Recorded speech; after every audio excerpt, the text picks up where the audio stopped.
to imagine all life as you know it stopping instantaneously and every molecule in your body exploding at the speed of light. Total Protonic Reversal. Protonic Reversal. Protonic Reversal with your host, Conan Neutron.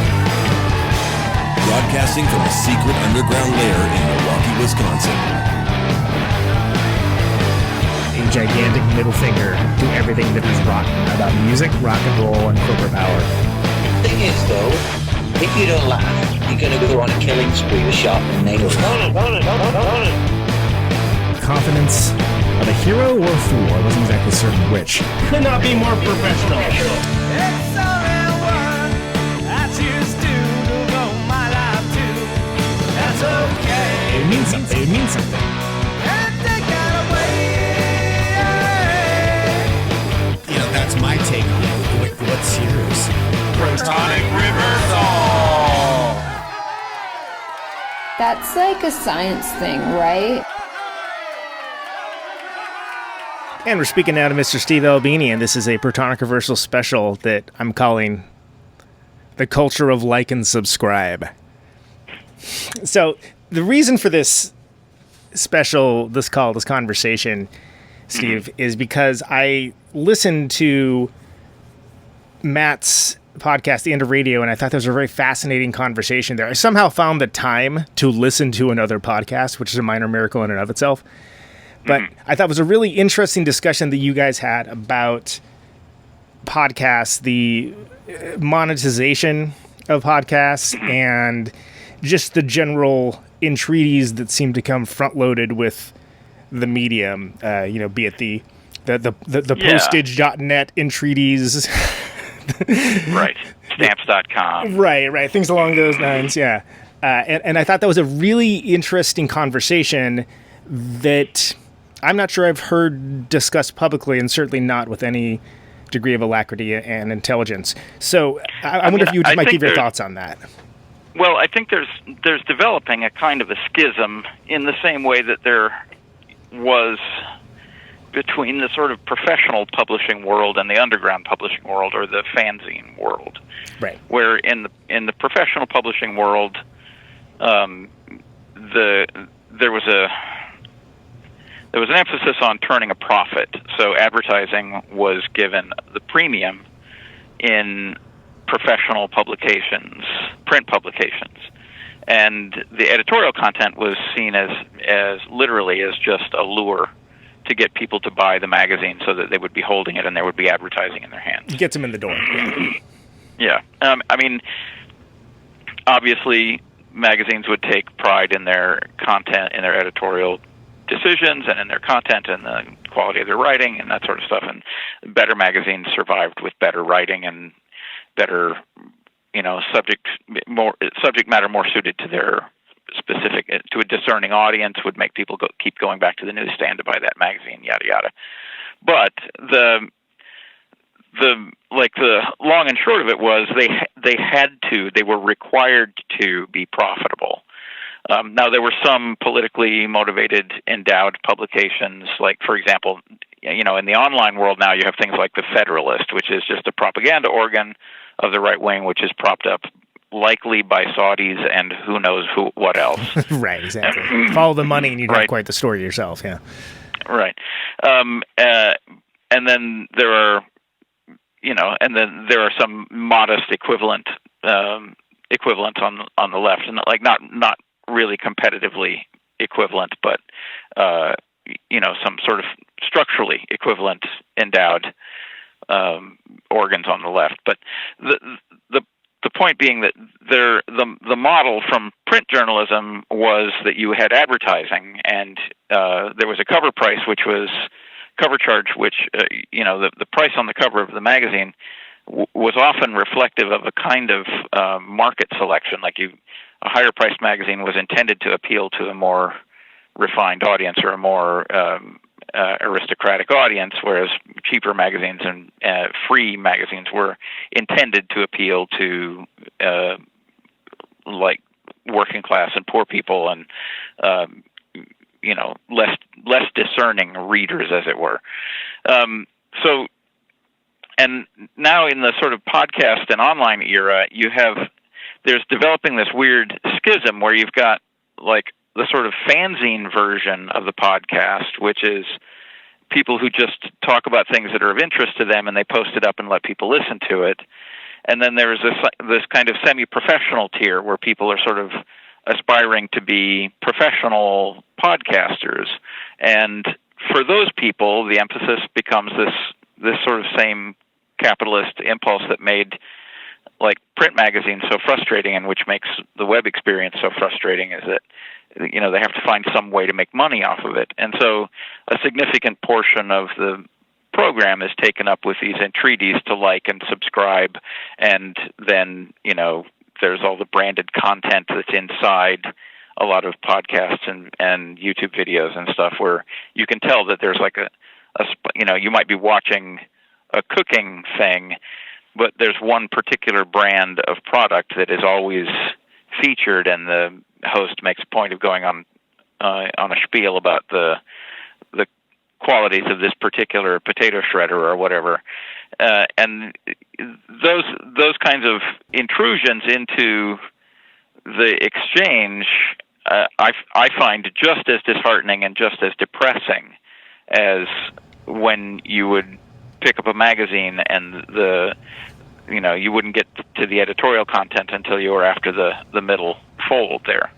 Completely agreed. In fact, I once likened it to having a conversation with someone and then a third party comes up and does what we colloquially call the nut grab while you're discussing it. Yeah. Or, it's like every conversation you're having, no matter how much it means to you, no matter how somber, how severe, how earnest, is being conducted in the middle of a timeshare seminar, Right, and here's some words about mattresses. Yeah. Like, okay, well, I'm completely out of this moment of this incredibly poignant story or valuable information. Yeah. So, I mean, on one hand, I understand these impulses, like, oh, I like doing this podcasting thing. Maybe if I could just do that, it would be awesome. Let me find a way to just do that. But then what you're really saying is that given the two choices of working for a living and doing podcasts on the side, or making my podcast this filthy thing covered in capitalism, I choose to make it a filthy thing rather than choosing to work outside my podcast to make it viable for me to conduct my podcast as its own enterprise, as a self-valuable thing, and that's the sort of choice that sort of defines there's that choice occurs again and again in life, and I think it's worthwhile to just imagine those things that make life really valuable, and how you would feel if you were having an intimate moment with your partner, for example, if you had to interrupt that every now and again so that someone could remind you that you needed breath mints or something, Right, yeah, exactly. Just that completely removal from the moment, in a very like stunning and unnuanced way, kind of motif, repeated motif. And I think that also there's a problem with the connection. Oh, lovely. Okay. Hello, electrical. Okay, it's me again. Sorry, I guess the joke's on me for using a soft phone rather than just using a good old...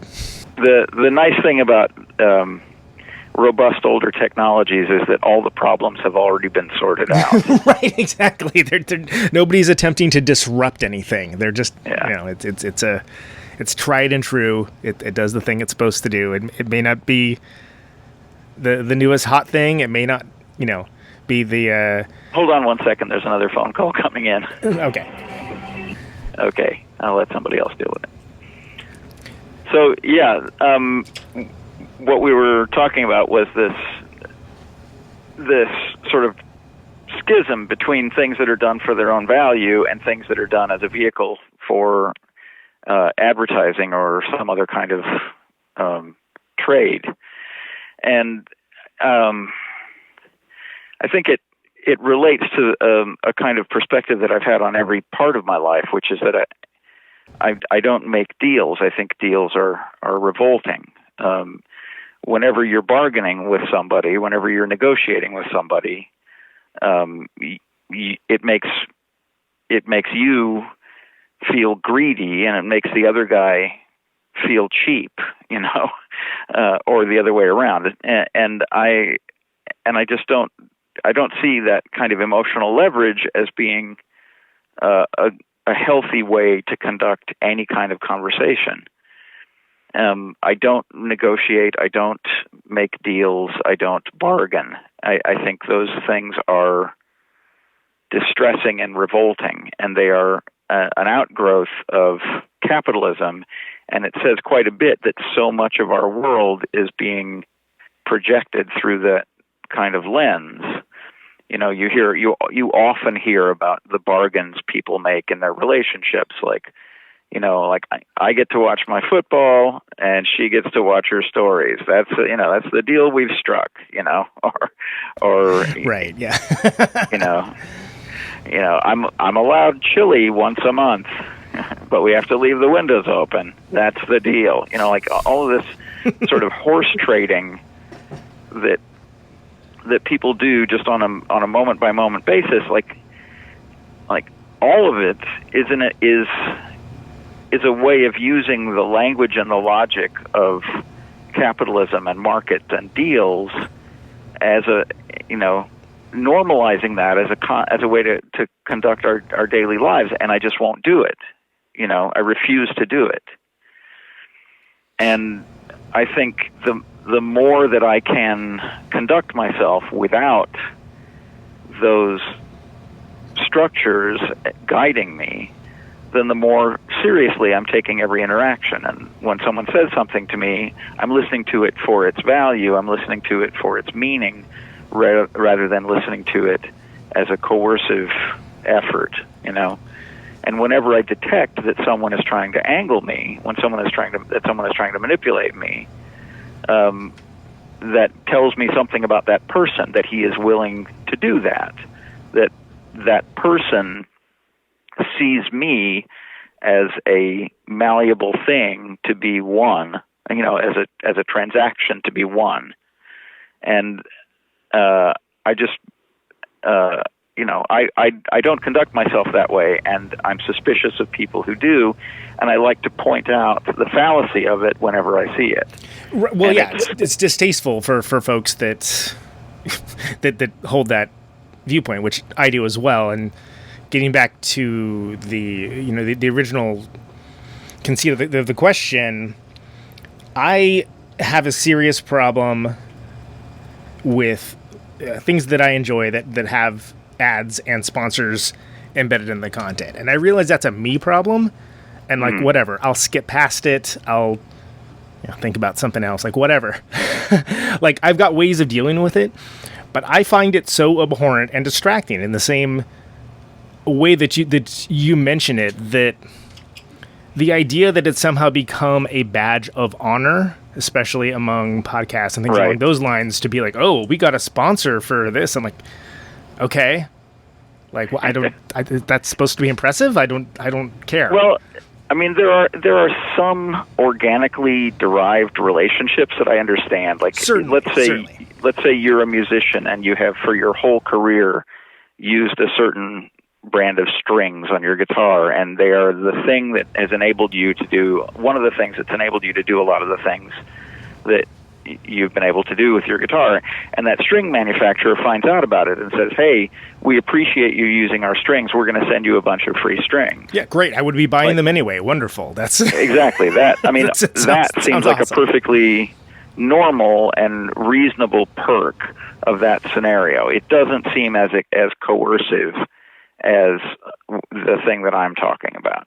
The thing that I'm talking about is just how every moment of your life, it seems like somebody is trying to make a profit, make a deal, And there's this notion of capitalism as a mutually beneficial arrangement, where you have one person has too many of a thing, so he agrees to trade them for money, which he can use to buy something that he needs more, to someone who needs that thing, right? And there was a really interesting article in Scientific American that did an analysis of the concept of the mutually beneficial trade, and explained that if the prices of the traded goods or services are measured as a fraction of the wealth of the person doing the deal, then the wealthier person always comes out better in every one of those transactions, even in a fair market, and even when the person who sets the price thinks he's got the advantage. And there was a long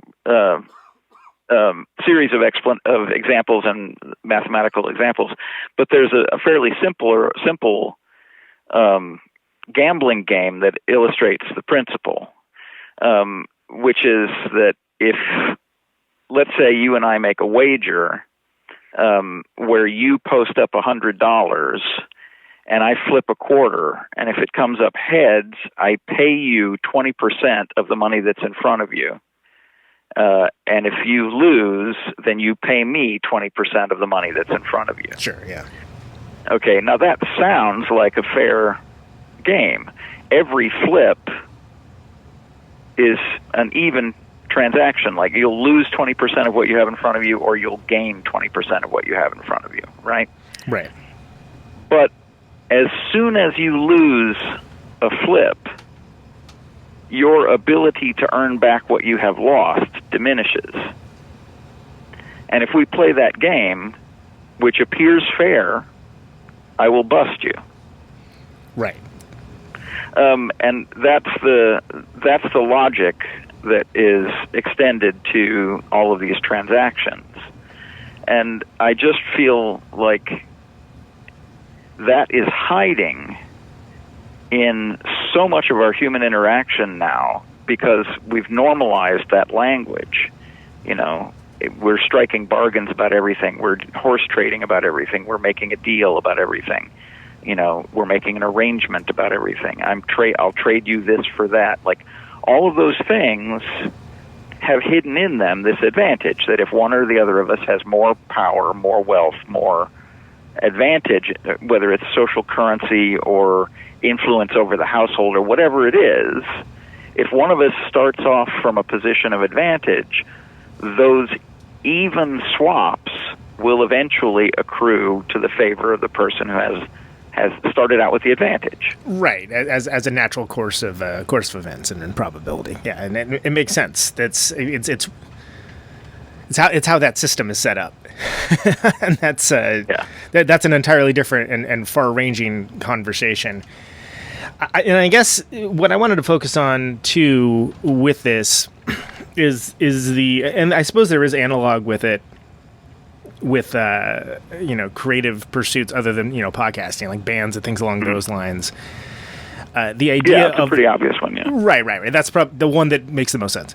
It's the idea that who are you doing this for and why are you doing it?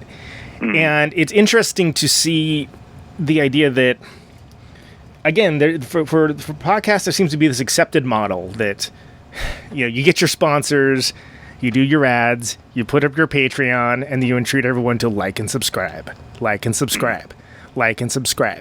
of course, the reason behind that is because there's certain algorithmic properties within the carrier mechanisms of how people get podcasts delivered to them, that the more quote-unquote activity, be it falsely generated or true, the more chances people will randomly stumble upon it. Or even be shown it if it's something that is of interest to them, because that's just the way that operates. And those things are trivially easy to game on a small scale. Right. There are scenarios where, like a university, for example, will create accounts for all of its students to use when they're working in the university or whatever. But before those accounts are turned over to the students, the first thing that happens is that all of those different individual accounts are used to put interactive social value on everything that the university has. They like all the pages.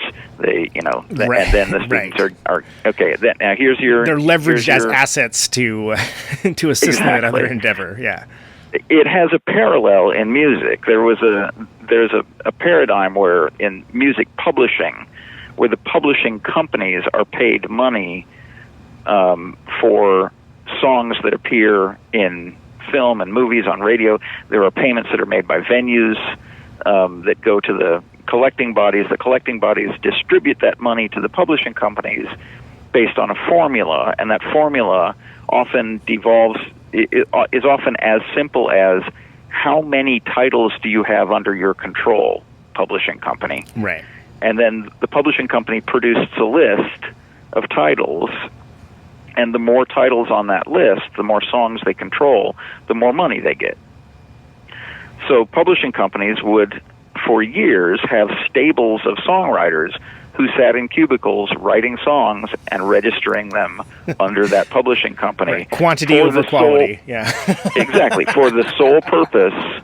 No, every once in a while you get a gem out of that, Yeah. and somebody, Kenny Rogers records one of those songs and it becomes a hit, and then you make a bajillion. But I mean, even a blind chicken finds a kernel of corn now and again. right, but the function of this bullpen mentality was literally just to pad that list of controlled compositions, and that was purely to game this mechanism whereby the publishing companies were paid more if they had more compositions controlled. So there's an equivalent there, which is, if the more subscribers you have, the more likes you have, the more activity is on your thing, then you are favored by algorithmic selection, and then you are promoted to other people, and therefore you get, more legitimate viewers, more legitimate listeners, and all of it, and there are companies who specialize. Tim Midget, who has been on your program, runs a company that does optimizing of web advertising. Right. That's his day job. Is he optimizes web advertising for people, and what he's doing is he's working the tools that are used to find products for people, and he's working all of those descriptors and all of those algorithms in a way that makes it more likely that you will find his client's product than their competitors. Right. That's that's a business that you can do now. That is a full-fledged business, is manipulating these mechanisms. And I try very hard for my entire life to be free of manipulation. Like, I don't want to manipulate other people.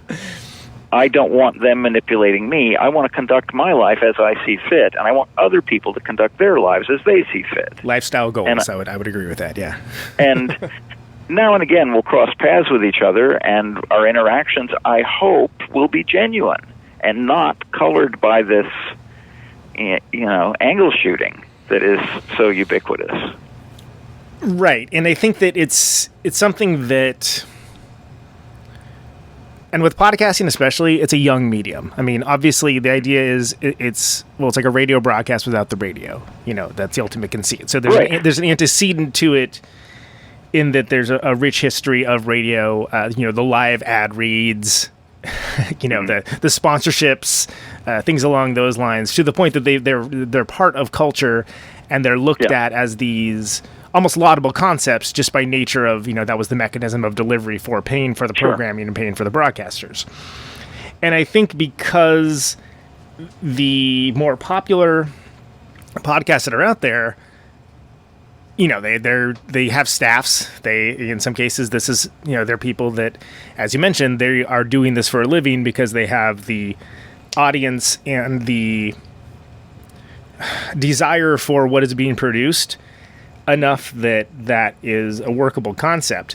But I've also found people starting new shows that just that's the only model that they hear. So it's the only model that they know, and they think that they have to go try to get advertisers, and they have to go try to get sponsors and things along those lines. And for me, because I think I'm coming at it from a similar position you are, I just find that all reprehensible. And I said from the outset I would never do that. And that's a personal choice. I don't expect anyone else to to follow suit necessarily, but I'm literally made this show because I wanted to have the kind of conversations with people that I was not hearing. It's for me. And the fact that other people like it is fantastic. I love that. That's what advances culture, is that somebody does something because it's a voice unheard or an idea unexpressed, and like somebody takes it on themselves to do that. And then that is valuable, and that's why people engage with it. And because people are engaging with it, other things parasitically get attached to it to extract value from that relationship that you have with your audience, or that a musician has with his audience, or whatever. And like I said, these decisions come up in a lot of different areas of life, and I just think it's worthwhile to be aware of the language you're using, and when you're talking about anything, when you're trying to, figure out how to get through a conflict with somebody, when you are discussing all the inferences and all the implications of that conflict, and it doesn't really matter what it's about. I try to be circumspect, and I try not to use the language of commerce. I try not to use the language of bargaining, because I feel like that cheapens all of the ideas, and it makes all of the ideas. It changes the conceit. Coercive, its core value. Yeah. And that's okay. So on that, there's other ways. I've adopted the slogan, "No ads, no sponsors, no kidding," just because it's almost, it's the raccoon-like nature I have of just being pugnacious about things that ultimately probably don't matter to a lot of people, but I'm very ornery about it nonetheless. I mean, I should point out that there are, that most people just accept all of this stuff, and it doesn't bother them. Nope, most people never bother me. Exactly. Most people never are wired in such a way that it doesn't necessarily bother them, and if there's an effect on them, it's maybe a subconscious thing, like whatever. Sure. I agree. The kind of people who tune into the Super Bowl so they can see the cool commercials, like that kind of mentality. Right, exactly. And I'm not being critical of those consumers. I'm not being critical of them as listeners. I'm saying that on a personal level, I find advertising and promotion of all kinds an affront. And one of the watersheds in my life was when I got a DVR, like 20 years ago, whenever the first DVRs became available. Skip past the ads. And I could blip past the advertising watching my favorite television programs. I was like, this is the experience I've wanted since I was a child, I didn't want that moment when Lucy and Desi enjoyed a Chesterfield. Like, I didn't want that. I didn't want the Flintstones interrupted by commercials for a cereal named after the Flintstones. Right? Yeah. I've wanted that sort of frictionless thing where I could just interact with the people who were presenting their ideas to me. Like, we could have that exchange without it being exploited by anybody else. I've always wanted that, and so getting a DVR allowed me to do that with television. Now, granted, I don't watch that much television, but when I do, I haven't seen a commercial since like 1990, right? And then when ad blocking software became available for web browsers, that was another really great watershed. Yeah, it makes sites that were, potentially such the level of engagement required to get to what you wanted would be so frustrating that you just wouldn't deal with it. Yeah, and now, for example, if I watch a YouTube video on my phone and I have to endure an ad, it seems like an insult, It's like a personal affront. Yeah. How dare you? On my computer, I never have to see an ad, and it's a joy. It makes browsing the web a pleasure as opposed to a constant nuisance. There's a new technology. There's a subscription service with an interface box called Winston, which is a a device that strips out all of the third-party cookies, all of the tracking, and all of the subcode that goes on internet traffic. It strips it all out on a per user basis. So you buy this Winston device, and then you subscribe to the Winston protocols, where it's constantly being updated and it's constantly learning how better to do this.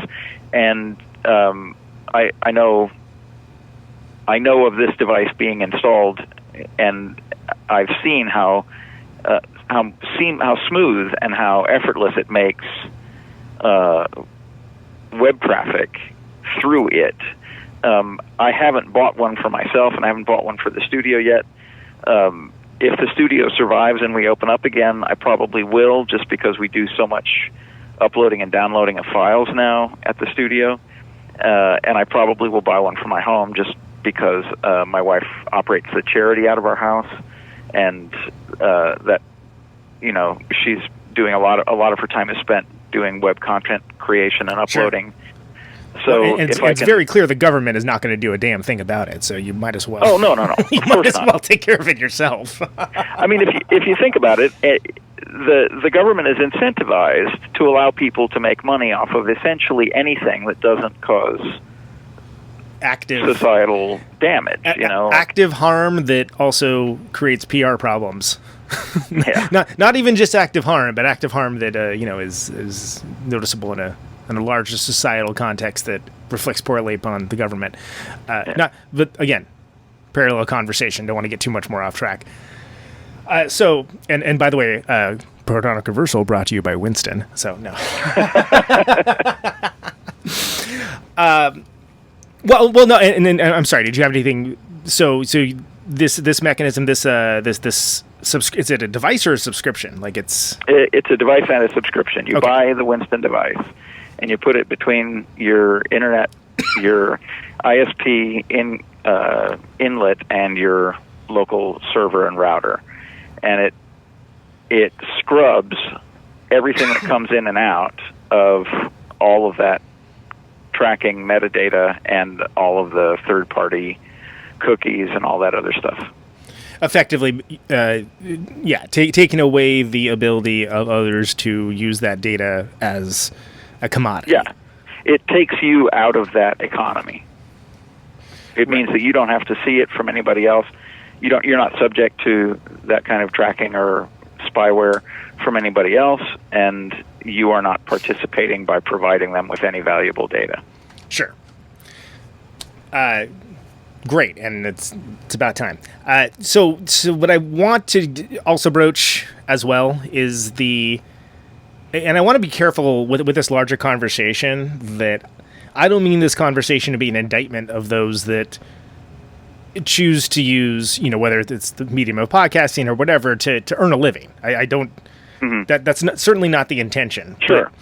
I feel that it's a conversation that you don't hear about these mechanisms and the rationale behind them. And again, I'm going to harken back to it because I've seen it over and over again, that there's just a couple accepted models of how to do a podcast. And at some point, eventually, the normal tropes get rolled out, meaning that, everyone, it's a badge of courage to have the stamps.com sponsorship and the referral code. And, you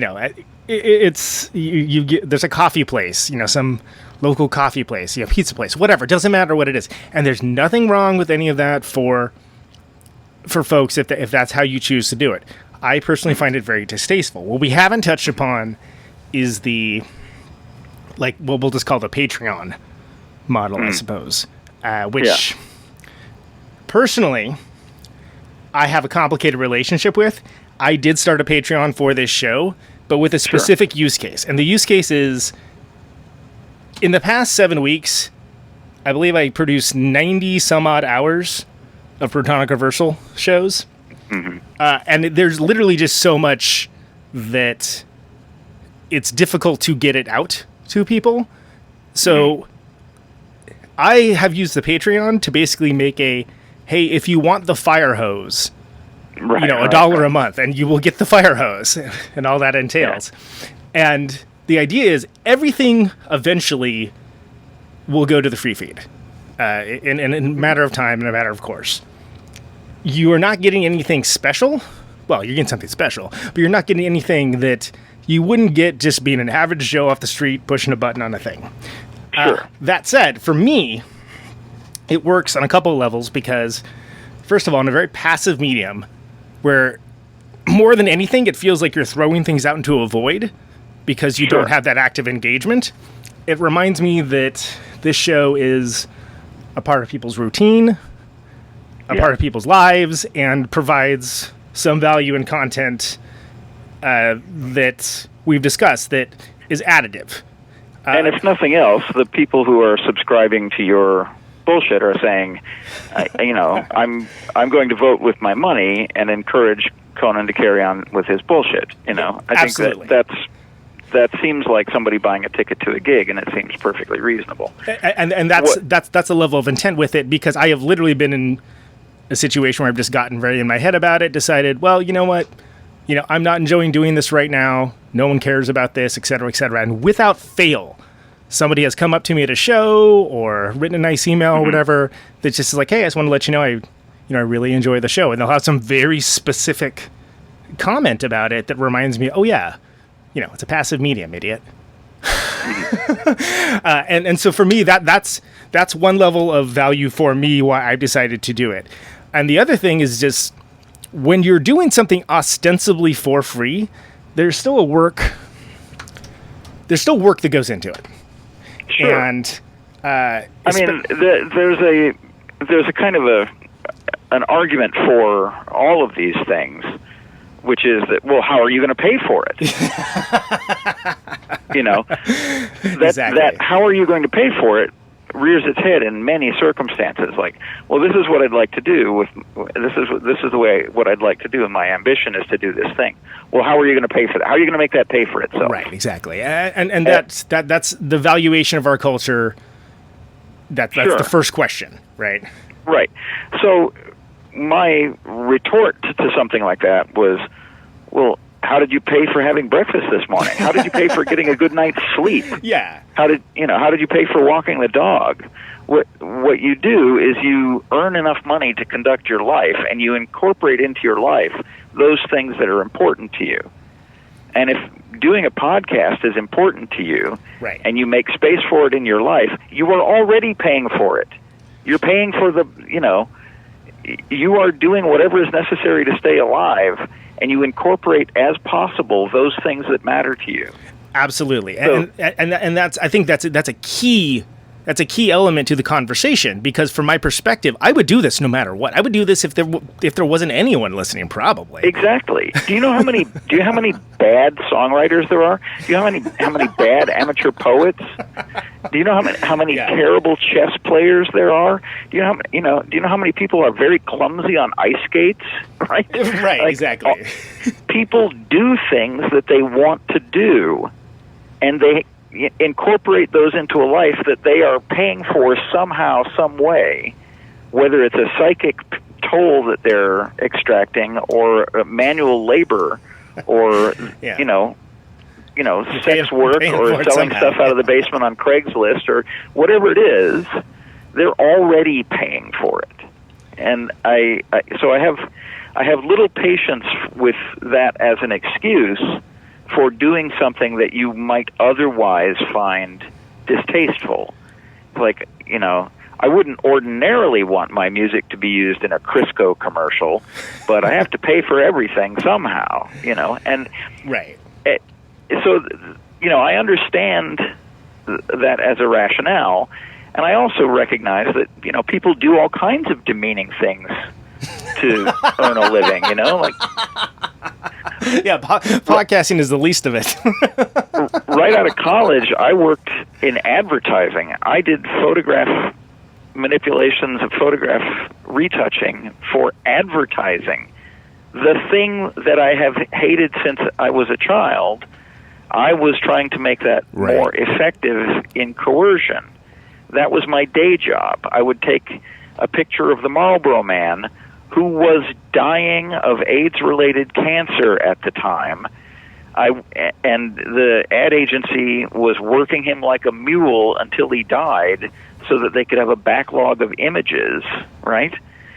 So I was taking pictures of this guy in front of a campfire, in front of a horse team, sitting on a corral rail, mending a fence, whatever, and he'd have a prop cigarette in his mouth, and I would put the fire on the end of the cigarette. Yeah.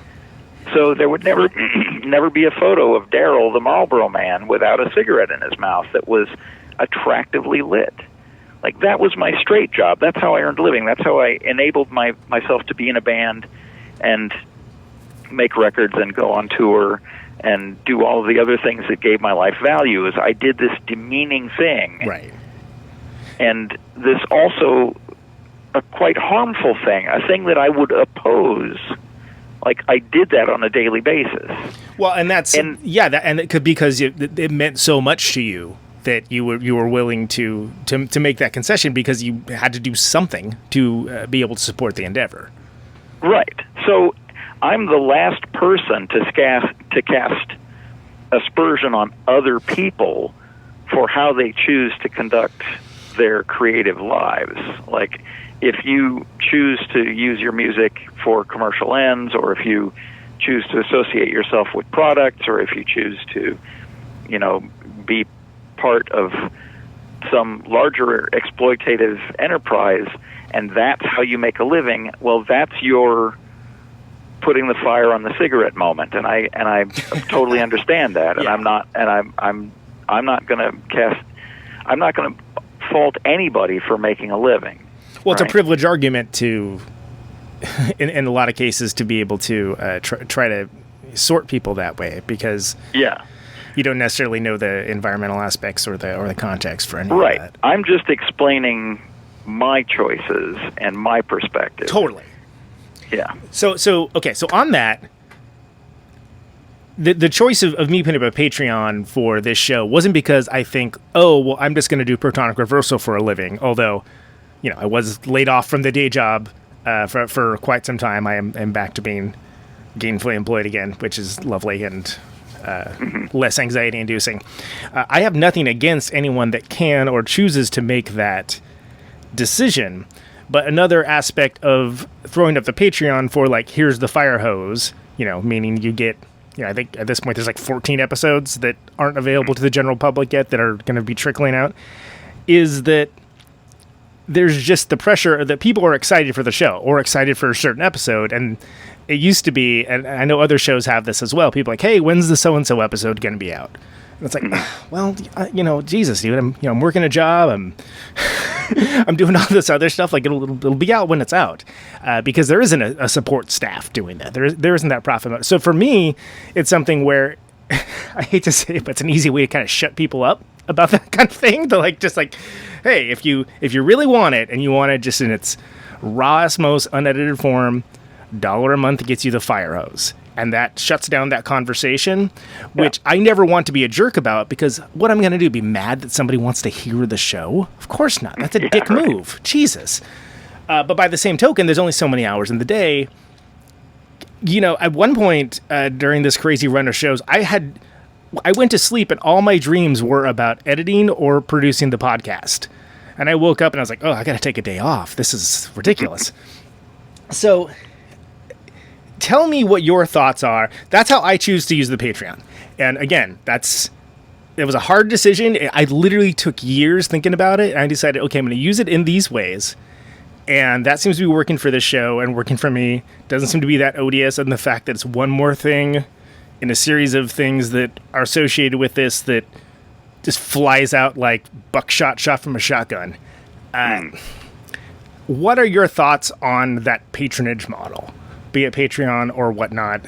Well, I mean, obviously, it suits certain extraordinarily vain people who also have an extraordinarily gullible and or sycophantic audience. It suits those people, the sort of bar hag with a coterie quality. That those people, it suits them tremendously well, because it literally doesn't matter what content they produce. Their audience is sort of defined by liking whatever they do. That's great for them. They are going to be maximally exploiting that audience.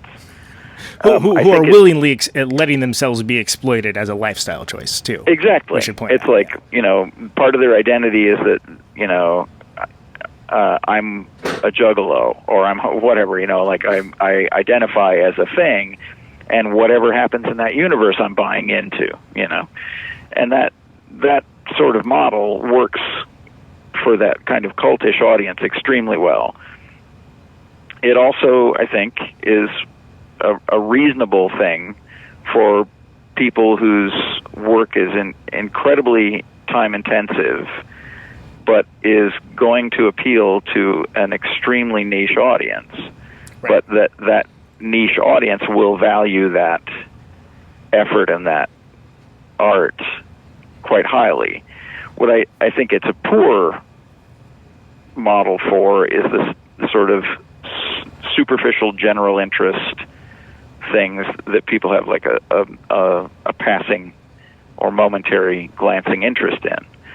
For somebody, let's say somebody who's an aficionado, like a true crime aficionado, and there's one particular writer or one particular investigator who is at the very peak of that specialty. People subscribing to that person are getting a level of expertise that only they would recognize, because if I listened to it, it would just sound like any other, you wouldn't necessarily be able to. Gawking. Yeah. It's like, it fulfills the criteria of being the thing that I thought it was going to be. I'm like, well, right. no, it's special because of this reason and that. Well, okay, that's you're a subject matter expert on that, and I appreciate that, but I don't need to know any of that to know whether I like it. Exactly. So, I mean, I feel like it works well for certain classes of people, but I also feel like that that still boils down to how are you going to make that pay for itself. And I just, if all of the things that I do have built into them some kind of natural way to cover their costs. Like, I'm in a band, my band can play shows, and those shows can have a cover charge, and that pays for me the day-to-day activity of me being in a band. My band can make records. We can then sell those records to whoever wants them, and that pays for the cost of making those records. Right. And as a result, it ends up being sustaining. It ends up sustaining himself.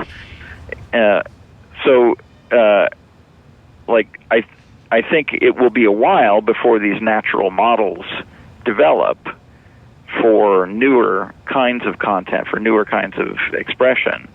But it wouldn't surprise me if eventually these natural models were a lot simpler than having to go to a special website and subscribe to a thing and look through a list and click on things and decide how much value that has to you and commit your credit card. And it just seems quite cumbersome at the moment, and I think eventually things will simplify. I read a really interesting comment the other day. Someone said, when someone posts a link to an article on Twitter and it's behind a paywall, I will never get beyond the headline. I'll read the headline, and I will not.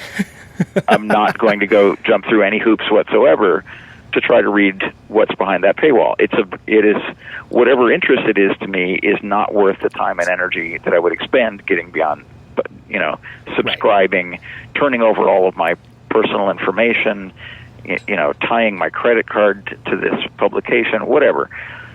But if there was a little button I could click that would charge me 50 cents to read that one article, I would click it every time. Right? Well, sure, because that would be an a la carte. Like, I don't want to support the New York Times because I don't like the New York Times.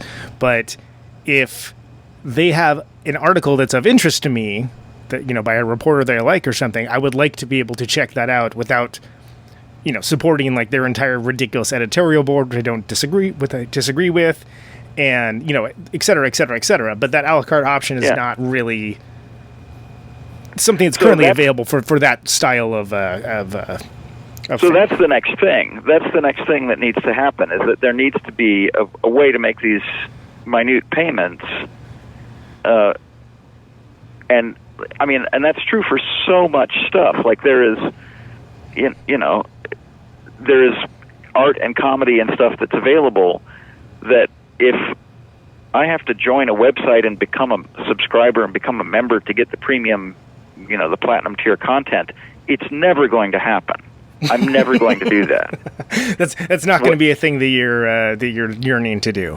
What you have done by creating that structure is ensure that people like me will never be a part of your audience. Absolutely. Right? No, and I think it's important. That's an important distinction, because I think there's a lot of people like that, of which I generally consider myself to be one as well.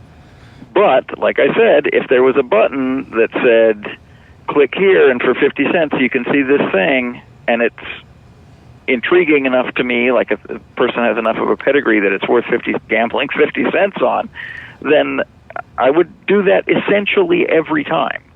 Right.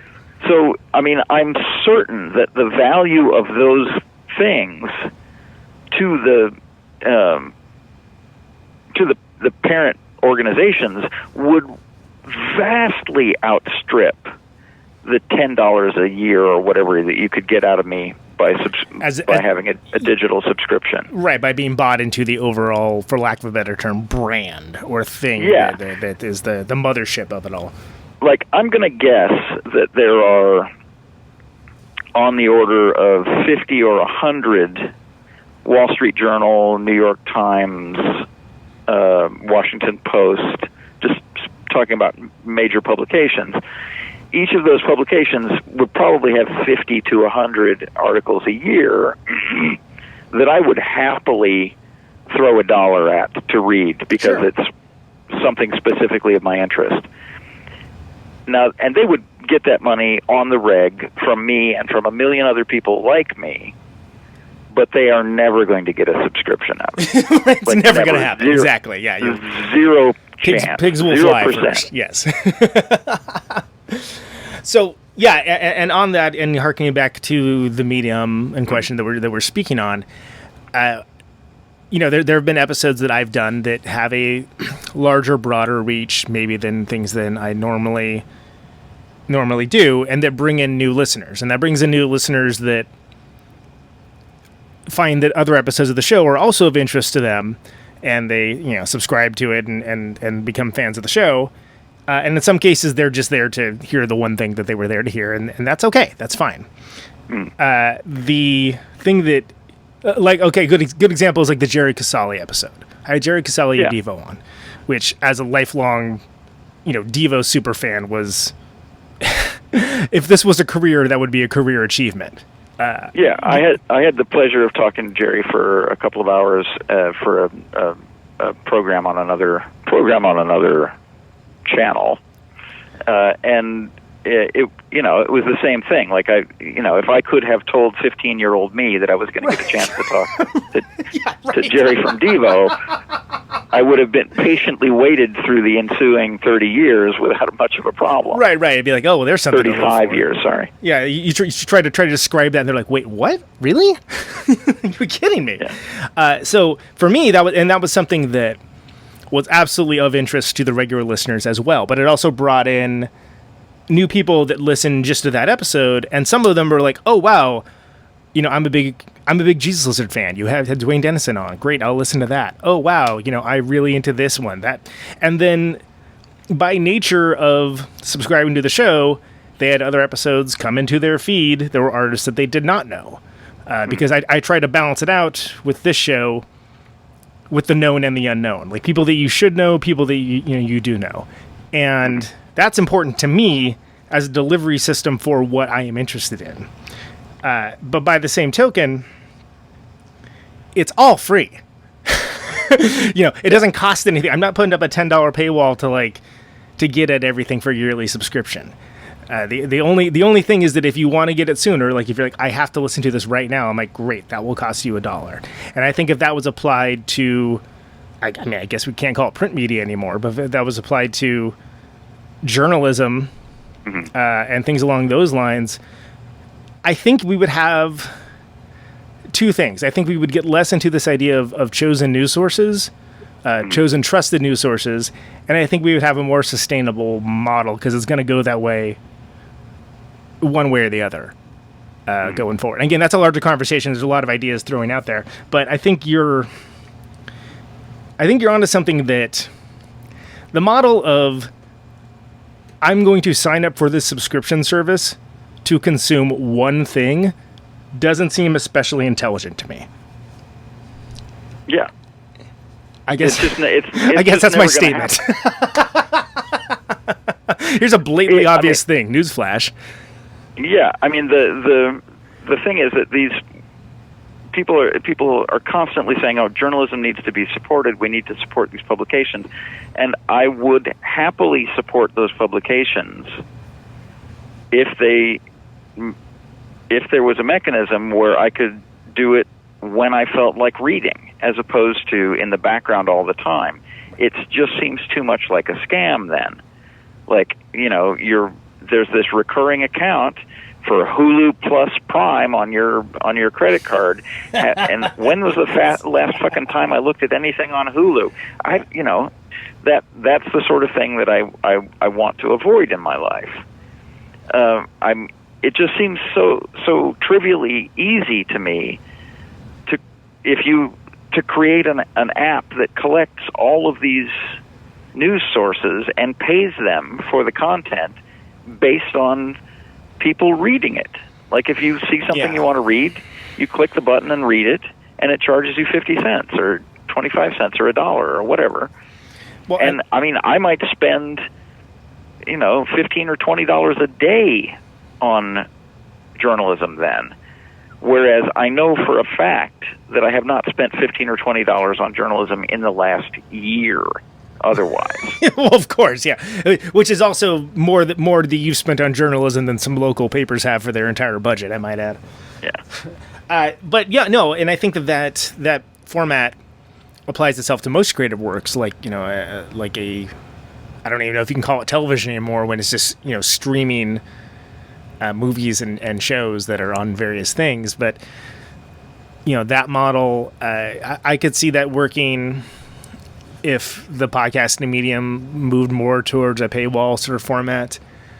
I think there is some rationale behind it, but then of course that's where the SEO style and culture of like and subscribe comes back into the picture, bringing us all back around to the original subject, which is to say, whether it be through grassroots action and fandom or artificial activities, the idea that in some cases, because of algorithms, people just aren't even going to know about a thing that they would potentially like very much if people don't actively engage with it and champion it.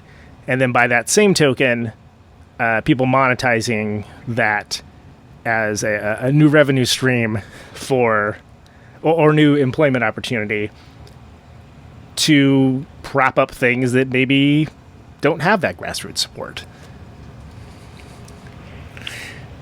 And that's a lot to digest there. But yeah,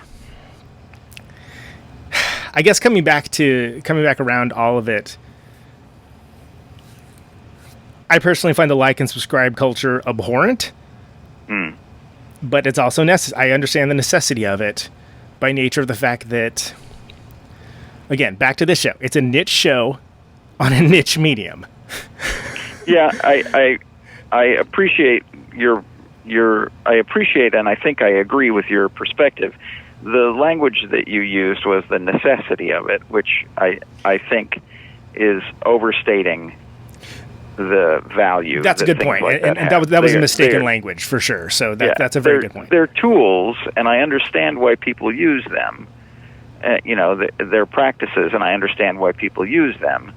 I think it's overstating it to say that they are necessary, because there is a great deal of content and material out there that is done purely at the behest of someone doing it. Exactly. It's purely because somebody wants to do it.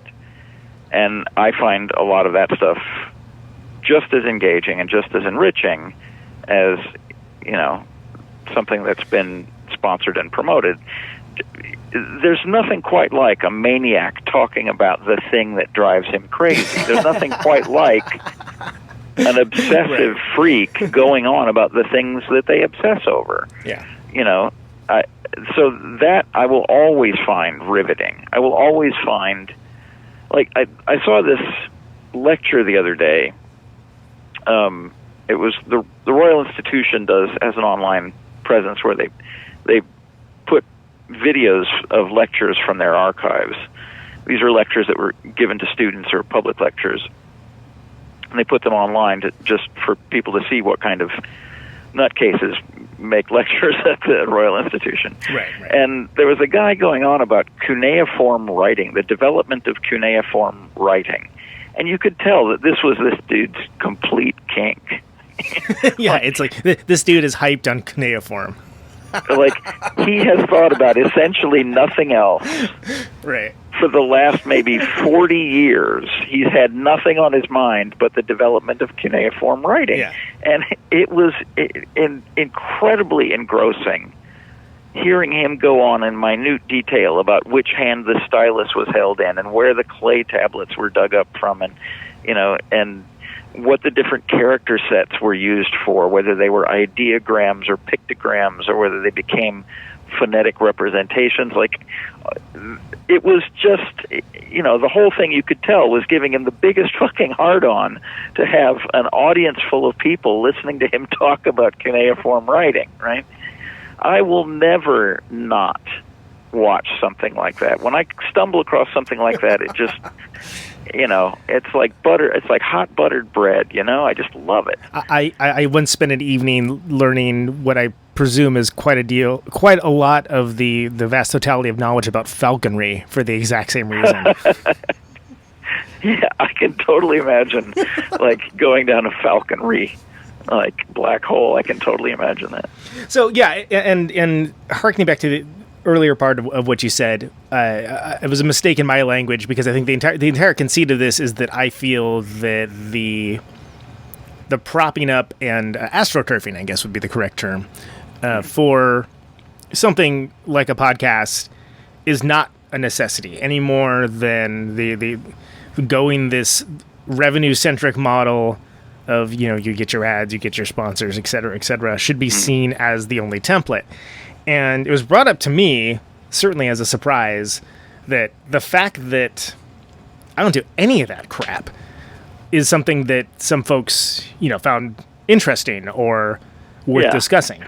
And to me, it's water. I don't even think about it. I'm like, well, why the fuck would I do that? I've had similar conversations with people about, in my business practices, I don't use contracts and I don't take royalties from the people who I work for as a recording engineer. Some people see that as remarkable and unusual, and they want to know it, and it's intriguing to them. To me, it just seems like normal ethical behavior, and it doesn't seem special.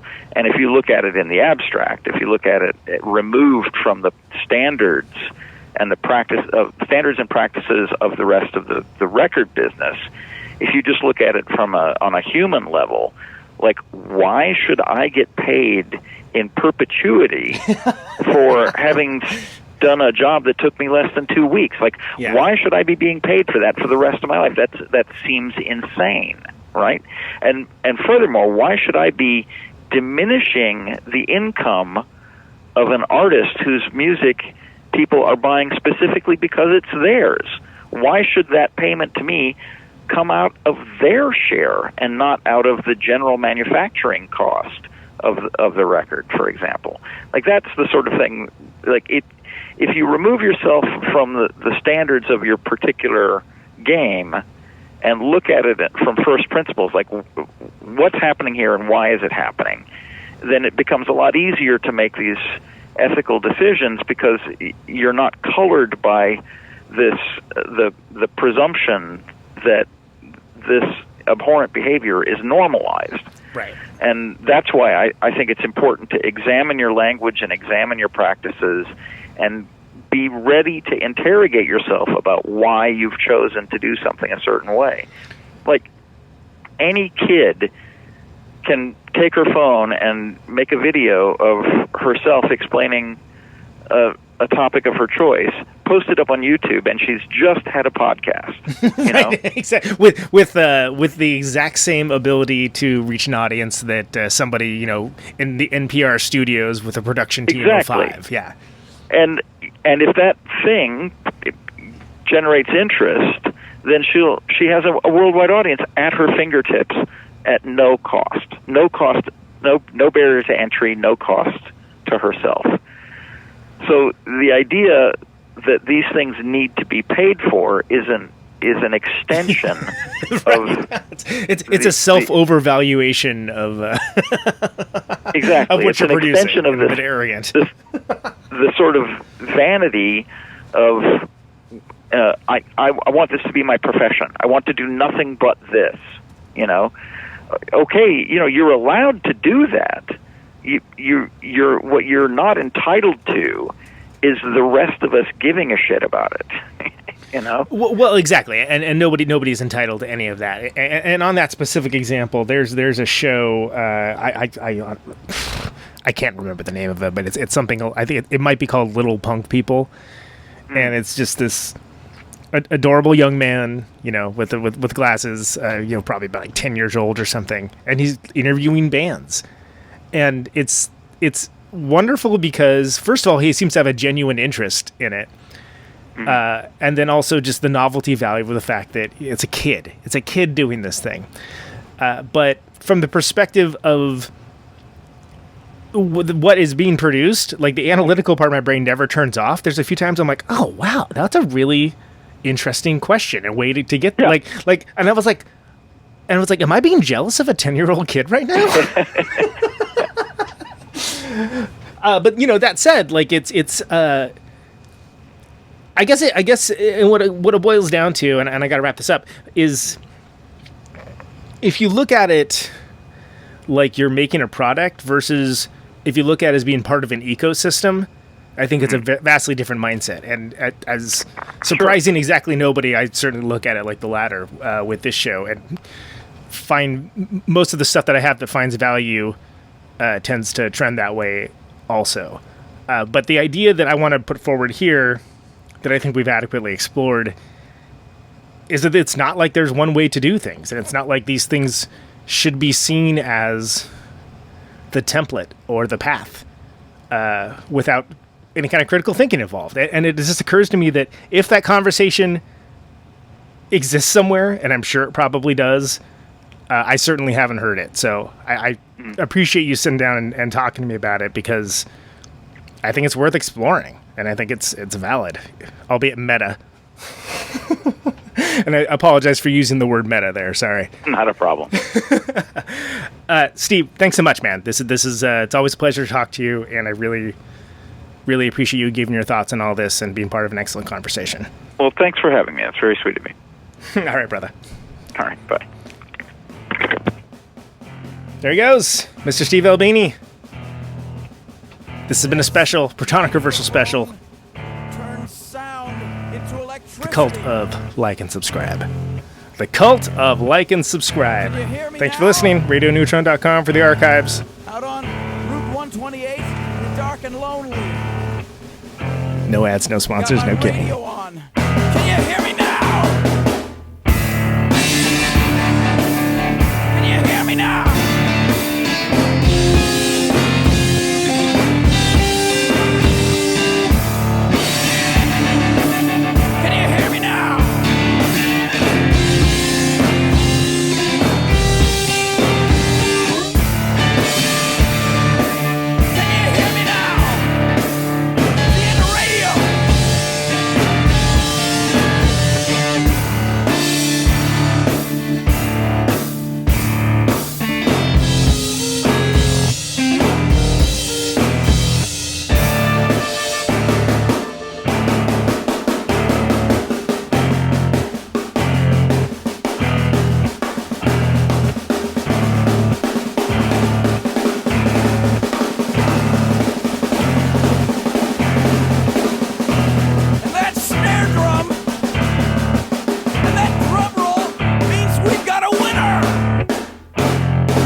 welcome to my top 10.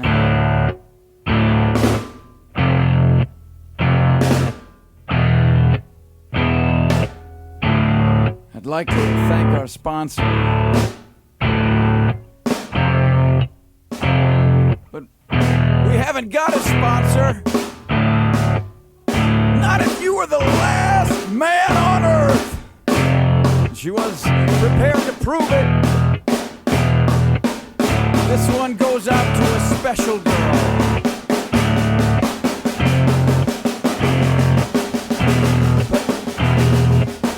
But there is no special girl.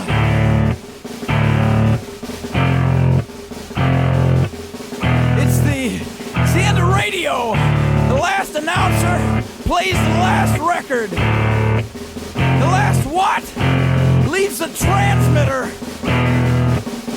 Circles the globe in search of a listener. Can you hear me now? Can you hear me now?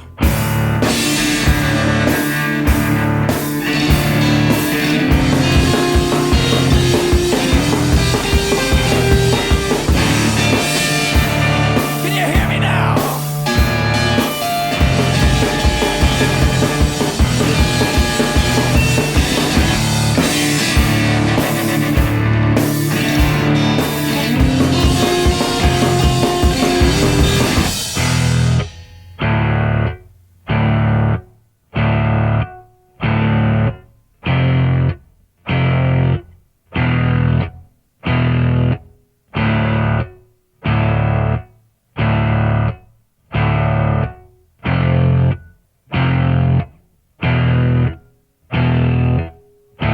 Really broadcasting if there's no one there to receive? It's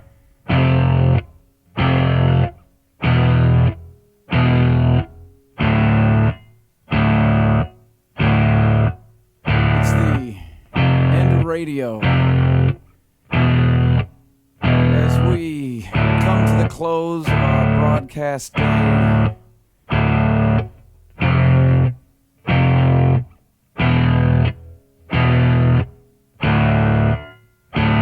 my radio on.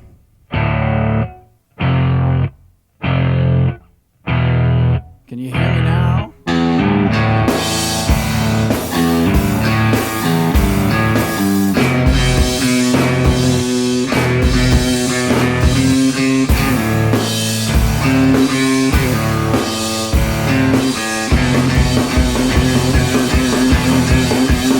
you hear me now?